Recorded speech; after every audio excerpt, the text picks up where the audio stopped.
বন্ধুরা, চলে এলাম প্রণয় রূপকথা গল্পের আরেকটি ভাগ নিয়ে। তোমাদের মধ্যে যারা এখনও এই গল্পের গত পর্বগুলা দেখোনি, ডেসক্রিপশনে দেওয়ার লিঙ্ক থেকে দেখে আসো, তারপরে আজকের ভাগটা দেখো। তাহলেই এই গল্পের সম্পূর্ণ কাহিনী বুঝতে পারবে। তাহলে চলো, আর বেশি কথা না বাড়িয়ে আজকের ভাগটি দেখে নেওয়া যাক।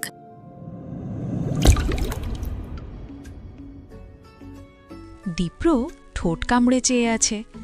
অরণ্যর টাইমিং সেন্স এত বাজে কেন? এলো তো এলো, একদম ওই সময়েই এলো। এদিকে বিয়ের বর শুধু দাঁত কেলাচ্ছে। বন্ধুর রোম্যান্সে 12টা বাজিয়ে সে নিজেও তো খুশি নয়। ও এলো দীপ্রর কাছে, মুখটা শুকনো করে বলল, সরি ব্রো, আমি কি জানতাম ওখানে কি চলে। তুই আর কথাই বলিস না অরণ্য। দীপ্র, ভাই আমার শোন। চলে গেল ও। অরণ্য বন্ধুর যাওয়ার পানে চেয়ে রইল। দুই জুটির হলুদের অনুষ্ঠান একই স্টেজে করা হবে। প্রথমে ঠিক হয়েছিল আলাদা আলাদা করে করবে, কিন্তু ধৈর্য ধরতে ধরতে দুই বরেরই মাথা নষ্ট। দুজনেই বউদের কাছে যাওয়ার জন্য নানান বাহানা পাকাচ্ছিল, তাই আর আলাদা করে করার ভাবনা টেকেনি। এখন 4 জনকে একই মঞ্চে বসানো হয়েছে। একটু বাদে হলুদ ছোঁয়ানো শুরু হবে। কুহু নিজের ঘরে গিয়েছিল, এখনও আসেনি। দীপ্র ওর অপেক্ষা করতে করতে আয়ানার আগমন হল। বাহির থেকে সেজে এসেছে ও। এটা বলতেই হয়, দেওয়ানবাড়ির মেয়েরা সব আগুন সুন্দরী, ছেলেরা সুদর্শন। আয়ানাও তার ব্যতিক্রম নয়, ভীষণ রকমের সুন্দরী সে। ওর দিকে সকলের নজর গেল। দীপ্র অবশ্য সেদিকে নজর রাখল না, ও উল্টো পথে চলতে লাগল। আয়ানা এসেই সকলের সাথে হাসি খুশি ভাব দেখাচ্ছে। ওর ভাব এমন যেন কিছুই হয়নি। রাত্রির পাশে বসে বলল, খুব সুন্দর লাগছে। ওর হাসি দেখে রাত্রির মন কিছুটা গলল। ও বলল, তোকেও মনে হচ্ছে অপ্সরা উঠে এসেছে। Thank you. তবে বাকিরা কোথায়? কুহু আর কণাকেও তো দেখছি না। কণা সবার থেকে আলাদা বসেছিল এক কোণে। নজর ঘুরিয়ে রাত্রি ওকে খুঁজে নিল, বলল, ওই তো। কণার মুখে হাসি নেই। আয়ানা উঠে গিয়ে বলল, মুখটাও মন কেন? এমনি, সোজা করে জবাব দিল। আয়ানা কিছু মনে করল না, ও বরং বলল, বিয়ের অনুষ্ঠানে কেউ মন খারাপ করে? চল তো। ওর হাত ধরে নিয়ে গেল আয়ানা। কণাও যেতে লাগল। পুরো বিষয়টা দেখে অরণ্য বলল, বুঝলাম না। কি বুঝলে না? শালিকার হলোটা কি? এমনিতেও তো আমার বন্ধুর প্রেম লাইফে 12টা বাজানোর পায়তারা করে, আজ এত ভালো রূপ। অরণ্য, এভাবে বলছো কেন? আয়ানা কিন্তু অত খারাপ নয়। সেটা আর বলতে, বলে অরণ্য কেমন একটা চেহারা করল। রাত্রি কিছু বলল না। ওদিকে আবির আর হেরা চুপচাপ বসে আছে। দুজনে শুধু প্রার্থনা করে বিয়েটা যেন ঠিকঠাক হয়। কুহু, মেয়েটি চমকে তাকালো, বসা থেকে উঠে দাঁড়ালো। দীপ্র এগিয়ে এসে বলল, এত লেট করছিস কেন? এখনই যেতাম, বলেও নজর ফেরালো। দীপ্র এগোলো, তবে তাতেও রাখল দূরত্ব। কুহুর নজর মাটির দিকে। ছেলেটি হাতের সাহায্যে থুতনি উঁচু করে ধরল। চোখাচোখি হলো দুজনের, তবে চোখ সরিয়ে নিল মেয়েটি। লজ্জা পাচ্ছিস? না তো। তাহলে চোখ সরালি কেন? এমনি। তাকা। না, তাকাই প্লিজ। উহু, তাকা একটু। কুহু দৃষ্টি উঁচু করল এবার। দীপ্র ভাইয়ের ওই চোখের দিকে তাকাতেই বুকের ভেতরটা কেমন করে। দীপ্র বলল, সরি। বিস্মিত হল মেয়েটি। দীপ্র ফের বলে, তুই এসেছিলি, কিন্তু আমাকে আটকে যেতে হলো। এই পর্যায়ে কুহু আর তাকিয়ে থাকতে পারল না। নজর ঘুরিয়ে ফেলল। কেমন লজ্জা লাগছে, একই সাথে বুকের ভেতরটা অশান্ত হয়ে পড়েছে। ও সত্যিই গিয়েছিল দীপ্র ভাইয়ের কাছে একটুখানি ভালোবাসা পাবার লোভে। বিষয়টা ভাবতে গেলেই কেমন হোঁচট লাগছে। কুহু বুক ভরে দম নেয়। দীপ্রর হাতখানা মেয়েটির গাল ছোঁয়ায়, দূরত্ব কমায়, ফিসফিসিয়ে বলে, যেদিন তোকে ভালোবাসবো কথা দিচ্ছি, সবটুকু দিয়ে বাসব। অভিযোগের সুযোগ থাকবে না জান। সবাই অপেক্ষায়। দীপ্র আর কুহু এখনও আসেনি। রাত্রি বলল, এই অরণ্য, গিয়ে দেখো না ওরা কোথায়। আমি? কখনোই না। একবার গিয়েই। কি নানা করছো? না মানে, ওর দমুনা বেখে আবির বলল, আমি দেখছি। যেই না উঠবে অমনি দীপ্র কুহুকে আসতে দেখা গেল। পাশাপাশি হেঁটে আসছে দুজনে। সকলের চোখ গেল ওদের দিকে। এত সুন্দর মানিয়েছে দুজনকে, চারপাশ থেকে প্রশংসা ভেসে এলো। সবার মাঝে কুহুর কেমন একটা অস্বস্তি হচ্ছে। ও বারবার হাত কচলাচ্ছে। হেরা বলল, কাপল অফ দ্য ইয়ার। কথাটা কানে এসে পৌঁছল আয়নার। ও তাকানোই ছিল, এবার চোখ দুটো নামিয়ে ফেলল। মনটা পুনরায় বিষিয়ে যাচ্ছে, তবু নিজেকে সামলে নিল। এদিকে কুঞ্জ হই হই করছে। দাদা ভাই এসেছে বলে আনন্দ শুরু করছে। ওর উল্লাস অনুষ্ঠান মঞ্চটিকে আরও দারুণ মাত্রায় নিয়ে গেল। হলুদ ছোঁয়ানোর পর সবাই দুই বরকে ধরল গান করার জন্য। আবির পিছিয়ে গেল, বলল, ভাই অসম্ভব, আমি এসব পারব না। কি বলেন ভাই, আমি তো শুনেছি আপনি খুব ভালো গান করেন। অরণ্য শুধু শুধু বলল কথাটা। এসব কথাও অবশ্য শোনেনি, তবু বলার জন্য বলা, যাতে উৎসাহ পায়। তবে উৎসাহ পাবার বদশে আবিরের মুখটা বাংলার পাঁচের মতন হলো। ও বলল, এই একদম মিথ্যে বলবে না, আমার গলায় গান শুনলে সবাই পালিয়ে যাবে। ভাইয়া কিন্তু মিথ্যে বলেন না, আমিও আগ্রী এই কথার সাথে। রাত্রি জোর দিল কথাটার। আবির বলল, এই প্রথম আমার বোনের কোনো অপমানও আমার ভালো লাগছে। সবাই হেসে উঠল এবার। আবির ফের বলল, আমার কথা বাদ, গান গাইবে অরণ্য। গানের কথা শুনেই অরণ্য বলল, এসব কি আমার কাজ ভাই? এগুলো দীপ্র ভালো পারে, ও কত গান করেছে ভার্সিটিতে। দীপ্র চোখ রাঙাল। অরণ্য মঞ্চ থেকে উঠে এসে বলল, আজকে কোনো মাফ নেই। অরণ্য তুই? ভাই তোকে চান্স দিচ্ছি, তুই বুঝিস না, আজ গান করে কুহুকে পাগল করে দে। তুই এবার বেশি করছিস অরণ্য। কোনো কথা নয়, এই দীপ্র গান গাইবে বলেও চেঁচালো। এই কথায় সবাই হৈ হৈ করে উঠল। মুহূর্তেই পরিবেশ হলো জমজমাট। পুরো বিষয়টাই দীপ্র হতাশ হয়ে পড়ল। এদিকে কুহু তাকিয়ে, সত্যিই কি দীপ্র ভাই গান গাইবেন? কয়েকবার নাকচ করার পর অরণ্য এসে কুহুকে ধরল, বলল, এই কুহু, তুমি বলো গান গাইতে। আমি? তো তুমি বলবে না তো কে বলবে? কিন্তু আমি তোমার হয়ে বলে দিচ্ছি, এই দীপ্র, কুহু চাচ্ছে তুই গান কর। দীপ্র তখনও নাকচ করায় ব্যস্ত। গানের আসর হওয়াতে বড়রা তখন ভেতরে চলে গিয়েছে, যাতে বাচ্চারা মজা করতে পারে। এখন সব ওদের বয়সী আর বাচ্চা কাচ্চারা আছে। দীপ্র তাকালো কুহুর দিকে। কুহুও চেয়ে আছে। দীপ্র ইশারায় শুধল। সত্যি? কুহু কি বলবে ভেবে পায় না। দীপ্র ভাইয়ের কণ্ঠে গান তো শুনতে মন চাচ্ছে, তবে বলার বিষয়টাই ও আটকায়। রাত্রি এসে এবার যোগ দেয়। ফিসফিস করে বলে, কুহু, এটাই সুযোগ।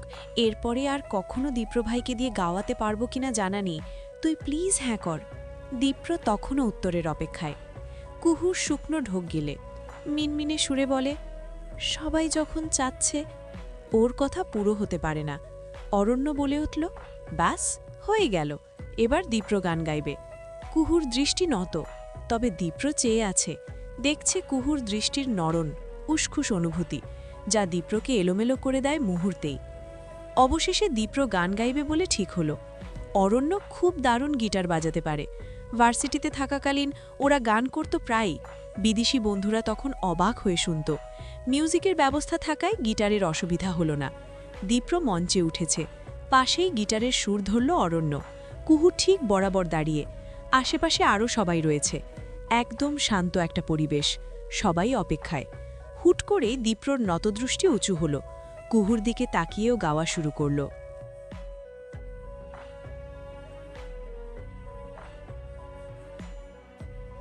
গান শেষ হলেও কুহুর ধ্যান দীপ্র ভাইয়ের দিকে। তার চোখ দুটো মানুষটাকে দেখে চলেছে। একইভাবে দেখে চলেছে দীপ্র। সবাই যখন হৈ হৈ করে উঠল, তখন কুহুর ধ্যান ভাঙল। ও চোখের দৃষ্টি নামালো। আবির এগিয়ে এলো মঞ্চে। এত সুন্দর গান গাইতে পারিস, আর আমরা জানতামও না। দীপ্রর নজর তখনও কুহুর দিকে। ও কণ্ঠের খাদ নামিয়েও বলল, এটা স্পেশাল কারোর জন্য। ওহ, আমরা বুঝি স্পেশাল হলাম না? না হলি না, বলে উঠে দাঁড়ালো দীপ্র। নজর ঘুরিয়ে বলল, শালা তোদের তো খুব মজা চলছে, বিয়ে করেই বউ নিয়ে সুখে শান্তিতে সংসার করবি, আর আমার তো প্রেমটাও হলো না ঠিকঠাক। আবির ঠোঁট বাঁকিয়ে হাসে। দীপ্রর কানের কাছে এসে বলে, ভাই, তোর কপাল কিন্তু আরও ভালো। কুহুকে যেভাবে ইচ্ছে সেভাবেই ম্যানেজ করতে পারবি, আর আমাদের কপাল একটু কিছু হলেই খেয়ে ফেলবে। দীপ্র মৃদু হাসল। দেখতে পেল কুহু জায়গাটি থেকে সরে যাচ্ছে। ও বলল, আমি যাচ্ছি। কোথায়?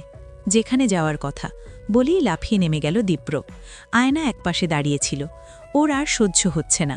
ও পেছন পেছন ছুট দিল। কিছু দূর যেতেই ডাক পড়ল। দীপ্র পেছন ফিরে চাইল। আয়না এলো সামনে। মুখের বিরক্তি সরিয়ে চোখে মুখে আনল অন্যরকম দ্যুতি। কেমন লাগছে? খানিকটা এগিয়ে এসে বলল ও। দীপ্রর চোখ দুটো আয়নার মুখ বরাবর। ও নজর সরাচ্ছে না, অথচ আয়না চাচ্ছে দীপ্র নজর সরাক, ওকে ভালোভাবে দেখুক। বলো, কেমন লাগছে? সুন্দর। কুহুর থেকেও? এই পর্যায়ে দীপ্রর চোয়াল ভারী হলো। ও এক পা এগিয়ে এসে বলল, শাট আপ আয়না। কখন কি প্রশ্ন করতে হয় এই বোধটুকু আজও হলো না তোর? ও ভয় পেল না, বরং কাছে এগোলো। হট করেই দীপ্রর বুকে হাত রাখল। দীপ্রর চোখ দুটো রক্তিম হলো। কখন আর বলবো? বলো, তুমি কখন শুনতে চাও? আমি তখন সেভাবেই তোমার কাছে আসব, তুমি যা চাইবে। দীপ্রর এত রাগ হলো ও হাতটা উঁচু করেও থেমে গেল।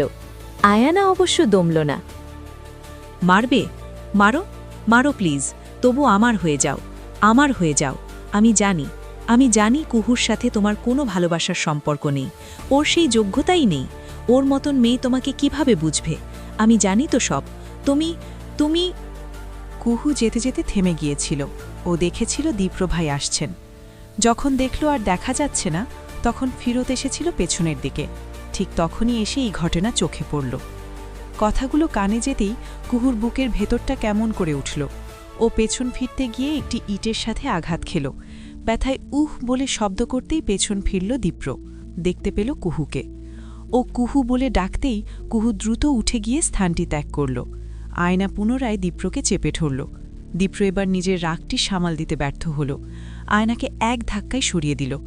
চোয়াল শক্ত করে বলল, আই সোয়ার আয়না, যদি না তুই আমার কাজিন হতি, ছোট থেকে তোকে আদরে না রাখতাম, তোকে চড় দিতে আমি দুবার ভাবতাম না।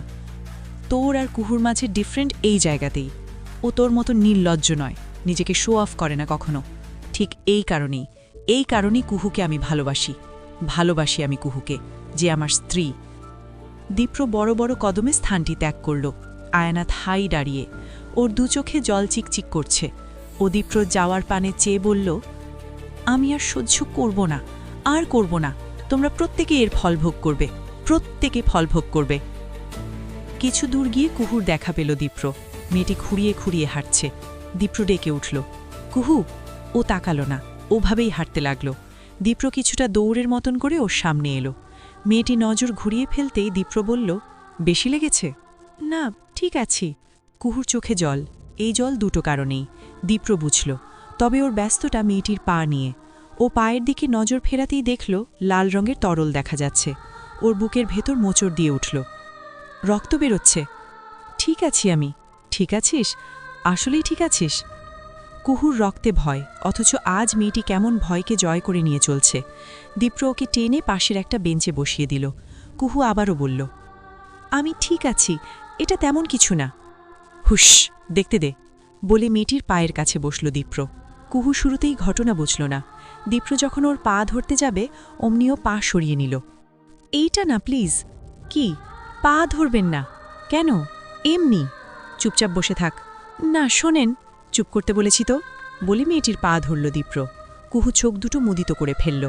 পায়ের জুতা খুলে দীপ্র দেখল বুড়ো আঙুলে অনেকটা আঘাত লেগেছে, সেখান থেকে রক্ত ঝরছে। কুহু পুনরায় বলল, ঘরে গিয়ে দেখে নেব, আপনি পা ধরবেন না আর। বড় বেশি কথা বলিস। পকেট থেকে রুমাল বের করল দীপ্র। সেটা দিয়ে লাল তরল মুছল প্রথমে, তবে খুব একটা লাভ হচ্ছে না। পুনরায় লাল হয়ে যাচ্ছে পায়ের আঙুল। দীপ্র শুধালো, খুব ব্যথা হচ্ছে? না। মিথ্যে বলছিস কেন? সত্যিই ব্যথা হচ্ছে না। আর কোথাও ব্যথা পেয়েছিস? কুহু মাথা নাড়িয়ে না বোঝালো। দীপ্র উঠতে গিয়ে দেখল ওর হাঁটুর কাছের পোশাক ছিঁড়ে গিয়েছে। নজর লক্ষ্য করে কুহু বলল, আর কোথাও ব্যথা পাইনি, দেখতে দে। না, এইটা না প্লিজ। দীপ্র মানল না কথাটা। কুহু তীব্র অস্বস্তিতে চোখ বন্ধ করে ফেলল। দীপ্র পোশাকটি সামান্য উঁচু করতেই মেয়েটির মোলায়েম পা এসে ঝলক দিল। দীপ্র বুঝল কুহুর অস্বস্তি বেশি, তাই আর ঘাটাল না। সঙ্গে সঙ্গে মেয়েটিকে কোলে তুলে নিল। ঘটনার আকস্মিকতায় কুহু বোকা বনে গেল। নজরে ঠেকল দীপ্রর মুখটা। ওর চাহনি দেখে দীপ্র বলল, শুধু তোর অস্বস্তিই না, আমি নিজেও কন্ট্রোল হারাতে পারি, তাই আর ঘাটালাম না। ওর দৃষ্টি দীপ্রর মুখের ওপর ছিল। এবার তা ঘুরিয়ে ফেলল ও। ব্যালেন্স করতে হাতখানা রাখল দীপ্রর ঘাড়ে। আমি সরি কেন? আমার জন্য কথাগুলো শুনতে হলো আপনাকে। কোন কথাগুলো? আয়নাপুরার কথাগুলো। দীপ্র বুঝল কুহু কি বোঝাতে চাইছে। মেয়েটির চোখে মুখে ভয়ানক কান্না। দীপ্র আদুরেভাবে বলল, ও কে আমাদের মাঝে বলার? আমরা কি করব না করব তা ওর বলার মাঝে সীমাবদ্ধ থাকবে? কুহুর সত্যিই খুব কান্না পাচ্ছে। ও কেঁদে ফেলল এবার। কাঁদতে কাঁদতে মাথাটা রাখল বুকে। দীপ্রর বুকের ভেতরটা কেমন করে উঠল যেন। এই মেয়েটি এত আদুরে, হাজারটা ভুল থাকলেও দীপ্র বেশি রাখতে পারে না। কান্নার সাথে সাথে ওর বুকে নাক ঘষতে শুরু করেছে কুহু। দীপ্র আদুরে সুরে ডাকল, কুহু। এত আবেগ, এত স্নেহ, এত ভালোবাসাই ডাকে। কুহু শুধু কেঁদেই যায়। জীবনের প্রতিটা পদে সে ভুল করে এসেছে। বাবার মৃত্যুর সেই ভুল ছুঁয়ে আকাশে। দীপ্র পুনরায় বলল, তুই কেন কাঁদছিস বোকা? কান্নাটা কোনো মতে গিলে মিনমিনে সুরে কুহু বলল, আমার জন্যই সবটা হয়েছে। শুরু থেকে আমি দায়ী। সব কিছু। হুস, তুই কোনো কিছুর জন্য দায়ী না কুহু। সবটা তোর পরিস্থিতি, তোর মানসিক অবস্থা। আমি তো বুঝি জান। এই মুহূর্তে কুহুর চিৎকার করে কাঁদতে ইচ্ছে করছে। এই মানুষটাকে ও একসময় ভুল বুঝেছিল। এই মানুষটাকে ভুল বুঝেছিল, যে ওকে প্রতিটা মুহূর্ত আগলে রাখে, বোঝে ওর সবটা। কি বোকা ও, তাই না? কুহু বসে আছে দীপ্রর কক্ষে। ও গিয়েছে ব্যান্ডেজ আনতে। বুকের ভেতর জমে থাকা কান্না এবার থেমেছে। এই কক্ষে ছড়িয়ে আছে দীপ্রর সুবাস। খানিক বাদে দরজা মেলে দীপ্র এলো। কুহু নিজেও নড়ে চড়ে বসল। দীপ্র পুনরায় ওর পা ছুঁতেই কুহু চোখ দুটো মুদিত করে ফেলল। তবে আর বাধা দিল না। ও জানে আর লাভ নেই। দীপ্র যত্ন নিয়ে পা পরিষ্কার করে ব্যান্ডেজ করে দিল। তারপর বলল, হাঁটুতে ঔষধ লাগিয়ে নে। ঔষধ নিয়ে কুহু বসে। অস্বস্তির এক অনুভূতি। দীপ্র বুঝল যখন তখনই অন্য পাশ ফিরল। কুহু এবার পোশাকটা উঁচু করল। হাঁটুতে ব্যথা সামান্যই। দীপ্র যদিও ওপাশ ফিরেছিল, তবে পাশের আয়নাটিতেই ওদেরকে দেখা যাচ্ছিল। এতে করে মেয়েটির কোমল পা না চাইতেও ওর চোখে দৃশ্যমান হল। দীপ্র নজর ফেরাতে গিয়েও ফেরাল না। মলম লাগিয়ে কুহু বলল, আমি ঘরে যাই। না গেলে হয় না? ফট করেই বলে ফেলল দীপ্র। কুহু কি বলবে বুঝল না। দীপ্র বলল, ভয় পাচ্ছিস? আমি কিছু করব না। কুহু ফের কথা হারায়। মিনমিনে সুরে বলে, সবাই কি ভাববে? কেউ কিছু ভাববে না, কেউ জানবেও না, আর জানলেই বাকি। এই কথার পর আর কথা পেল না কুহু। দীপ্র ফের বলে, রাত্রিরও প্রাইভেসি দরকার। হাজার হোক আজ বাদে কালোর বিয়ে। অরণ্যর সাথে ওর আলাদা কথা থাকতে পারে গার্লফ্রেন্ড হিসেবে। তোর সামনে হয়তো অস্বস্তি হবে। এই যুক্তিতে কুহু পুরোপুরি হেরে গেল। দীপ্র বলল, আমি জামা কাপড় এনে দিচ্ছি, তুই ফ্রেশ হয়ে নে। দীপ্র তৎক্ষণাৎ জামা কাপড়ও এনে দিল। কুহু ভারী জামা কাপড় ছেড়ে পাতলা একটা জামা পরে নিল। দীপ্রও ফ্রেশ হয়ে এলো। এসে দেখল কুহু বিছানার এক পাশে বসে আছে। ওর চোখে মুখে দমনা। দীপ্র চুলগুলো ঠিকঠাক করে এসে বলল, শুয়ে পড়। কুহু বোধহয় ভীষণ অবাকই হল। ও তাকিয়ে রইল ফ্যালফ্যাল করে। এ চোখ হয়তো অন্য কিছুই ভেবেছিল। সায় জানাতেও চাচ্ছিল। দীপ্র ওর চোখের দৃষ্টি পড়তে পারল। গাল ছুঁয়ে বলল, তুই আগে সুস্থ হ। আমি এতটাও ধৈর্যহারা হইনি জান। কুহু শুয়েছে বিছানায়। দীপ্র এত সময় বারান্দায় ছিল, যাতে মেয়েটির অসুবিধা না হয়। তবে ও এসে দেখল কুহু তখনও ঘুমোয়নি। তাই শোধাল, ঘুমালি না? ঘুম আসছে না বলে কম্বল টেনে নিল গায়ে। বিড়ালছানার মতন গুটিসুটি হয়ে ওভাবেই শুয়ে রইল। দীপ্র এগোল। ফট করেই কপালে হাত ছোঁয়াল। তাপমাত্রা মেপে বলল, জ্বর তো লাগছে না। হুঁ। খারাপ লাগছে? হুঁ। অনেক? হুঁ। ওর ছোট ছোট জবাব। দীপ্র একটু থেমে থেকে বলল, পাশে বসব? কুহু আর পারে না। এই মানুষটা এমন কেন? পাশে বসার অনুমতি চাচ্ছে। ও তাকিয়ে থাকে, জবাব দেয় না। দীপ্র বলে, আচ্ছা বসব না। না। কি? বসেন। দীপ্র কয়েক সেকেন্ড থেমে থেকে ওর পাশে বসে। কুহুর অস্থিরতা কমার বদলে বাড়ে। ও ও ছটফট করে। দীপ্র বলে, কি হলো? মাথা ব্যথা করছে। ইচ্ছে করেই মিথ্যেটা বলল ও। দীপ্র কথা না বাড়িয়ে শক্ত হাতখানা কপালের কাছে রাখল। আদরের স্পর্শ। কুহুর চোখ আপনা আপনিই বন্ধ হয়ে এলো। ধীরে ধীরে কপালে মালিশ করতে শুরু করল দীপ্র। এই পর্যায়ে কুহুর মনে হল পৃথিবীর সবটুকু সুখ সৃষ্টিকর্তা যেন ওর নামেই বরাদ্দ করেছেন। রুমে তখনও পুরোপুরি আলো নেই।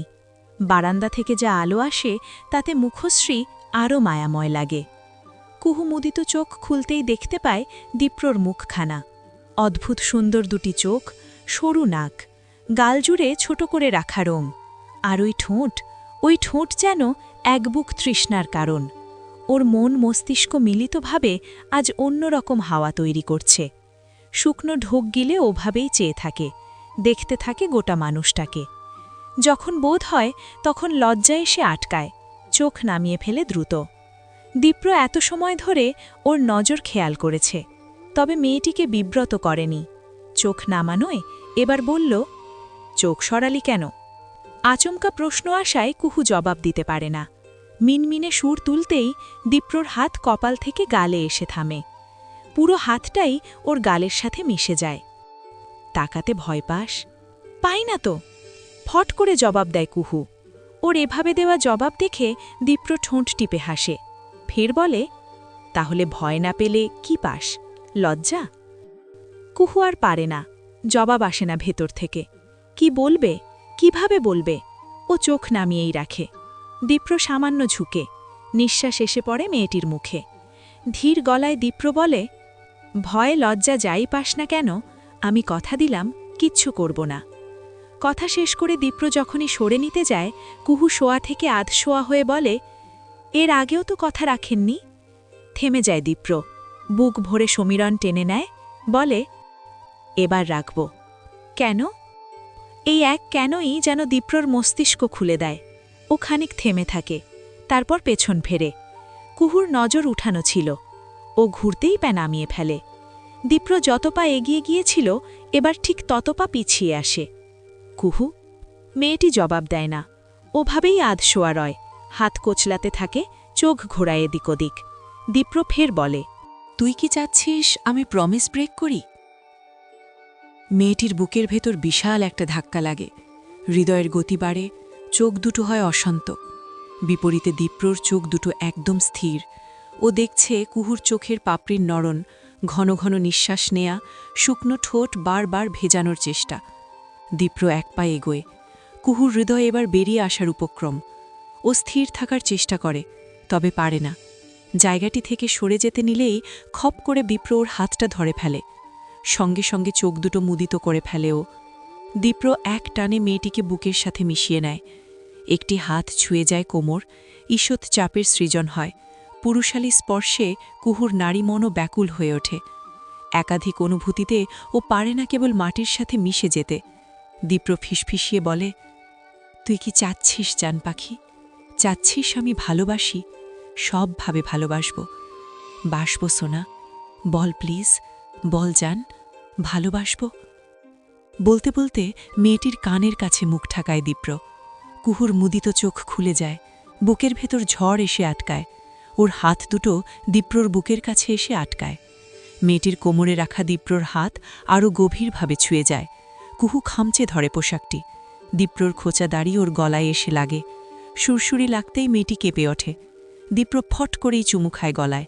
একবার, দুবার, তিনবার, অনেকবার। কুহু তখনও অনুমতি দেয়নি, বাধাও দেয়নি। দীপ্র বুঝে না কি করবে। ওর মন সুযোগ পেয়েছে, সে তো মস্তিষ্কের নিয়ন্ত্রণে নেই। দীপ্র অশান্ত হয়ে যায়। কুহু নিজেও হারিয়ে যায় দীপ্রর মোহে। পুরুষটির হাত তখনও জানান দিচ্ছে নিজের ক্ষমতা। অশান্তভাবে কাছে টানছে, সায় দিচ্ছে মেয়েটির শরীরও। অশান্ত দীপ্র, অশান্ত কুহু। দীপ্র ফের গলার কাছে আসে, ঠোঁট ছোঁয়ায়। কম্পিত হয় কুহুর ছোট্ট শরীর। দীপ্র সেই কম্পন বোঝে, ওর বুকেও অস্থিরতা নামে। এবার যখন লাভ বাইট বসাতে যায় তখন ওর ধ্যান ভাঙে, নিয়ন্ত্রণ ফেরে। ও চোখ মুদিত করে ফেলে, নিজের ভুল বুঝতে পারে ও কি করতে চলেছিল। এদিকে কুহু অপেক্ষায়। খানিক দাদেও যখন দীপ্রর ঠোঁটের পরশ আসে না, ছুঁয়ে দেয় না, ও অশান্তভাবে চোখ খোলে। কোমর ছেড়ে দেয় দীপ্র। কুহু অবাক চোখে তাকিয়ে রয়। দীপ্র বড় করে নিঃশ্বাস নেয়, বলে, সরি, আমার বোঝা উচিত তুই অনুমতি দিচ্ছিস না। ওর চোখ বিধ্বস্ত হয়, দু ঠোঁটের মাঝে দূরত্ব আসে। দীপ্র ভাই কেন অবুঝের মতন করছেন? তিনি জানেন না নীরবতা অনুমতির শামিল? তিনি কি বুঝেন না, নাকি বুঝেও না বোঝার ভান ধরছেন, ওকে কষ্ট দিতে চাচ্ছেন, শোধ নিতে চাচ্ছেন? ভাবতে ভাবতে কুহুর দু চোখে অশ্রু এসে নামে। দীপ্র বুক ভরে দম নেয়, পাশ থেকে ওড়না তুলে দিয়ে কুহুর গালে হাত রাখে। দুঃখিত সুরে ফের বলে, ঘুমা, আমি আর আসব না। এইবার কুহু আর নিয়ন্ত্রণ করতে পারে না, কেঁদে ফেলে, তাও শব্দ করে। ওর কান্নার শব্দে দীপ্র ফিরে যায়। আলো আধারে কুহুর চোখের জল মুক্তোর মতন লাগে। দীপ্র ব্যস্ত হয়। কুহু, কাঁদছিস তুই? সরি সরি সোনা, আমি বুঝিনি। আমি ভাবলাম তুই চাচ্ছিস, তাই এগিয়েছিলাম। আমার বোঝা উচিত ছিল জান। সরি, আমি মাফ করে দে জান পাখি। আমি চলে যাচ্ছি, আর তোকে কষ্ট দেব না। চলে যাচ্ছি। দীপ্র সত্যিই চলে যেতে নেয়। কুহু কান্না থামিয়ে বলে, আপনি নীরবতা বোঝেন না দীপ্র ভাই? সব বোঝেন, কিন্তু অনুমতি বোঝেন না। কেন বোঝেন না? ফের থেমে যায় দীপ্র। ও ফ্যাল ফ্যাল করে চেয়ে থাকে। কুহু নাক ফুলিয়ে বলে, আপনি আসলেই বোঝেন না আমি কি চাই। দীপ্র সত্যিই বোঝে না, ওভাবেই চেয়ে রয়। কুহু চোখের জল না মুছেই বলে, আমি চাই ভালোবাসা পেতে, চাই ভালোবাসেন, সবভাবে ভালোবাসেন। ভালোবাসবেন দীপ্র ভাই? এটা কুহু, সত্যিই ও? দীপ্রর বুকের ভেতর ছন্দ তোলে। ও এগিয়ে আসে, দুহাতে মেয়েটির মুখশ্রী তুলে নেয়, ঠোঁট নাড়িয়ে বলে, বাসব সোনা, ভালোবাসব তোকে, অনেক বেশি আদর করব জান পাখি। বলতে বলতে দীপ্র ওর আরও কাছে আসে। কুহু চোখ নামিয়ে ফেলে। দীপ্রর অধরে মৃদু হাসি এসে আটকায়। দু হাতে মেয়েটির মুখশ্রী তোলা ছিল। ও এবার থুতনি ধরে খানিকটা উঁচু করে ধরে, তারপর ঝুঁকে এগোয় গলার কাছে। মেয়েটির নিঃশ্বাসের গতি বাড়ে। দীপ্র আদর মিশিয়ে বলে, কুহু, সোনা, আমার জান পাখি। কুহু মিশে যায় দীপ্রর বুকে। ওর দু চোখে ভয়, এই ভয় নতুনত্বের, খানিকটা লজ্জাও। সেটা লুকাতে সৈনিতে দু হাতে আঁকড়ে ধরে নিজের মানুষটাকে। দীপ্র হাসে, ঘাড় থেকে চুল সরিয়ে দেয়, উন্মুক্ত হয় জায়গাটা। দীপ্রর ছোঁয়া গভীর হয়। ও কানের কাছে এসে বলে, আই প্রমিস, দিস ফ্লিটিং আকার will fade into a sweetness you'll never forget. Just hold on to me, my love. অনেক বেশি ভালোবাসব, অনেক আদর করব জান, কথা দিচ্ছি তোকে।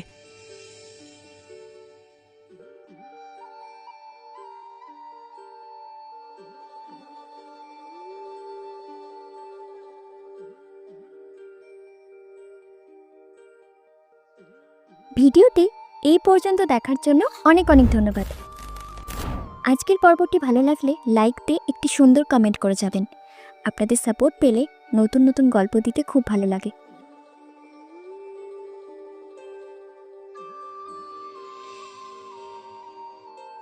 ধন্যবাদ সবাইকে। ভালো থাকবেন, সুস্থ থাকবেন।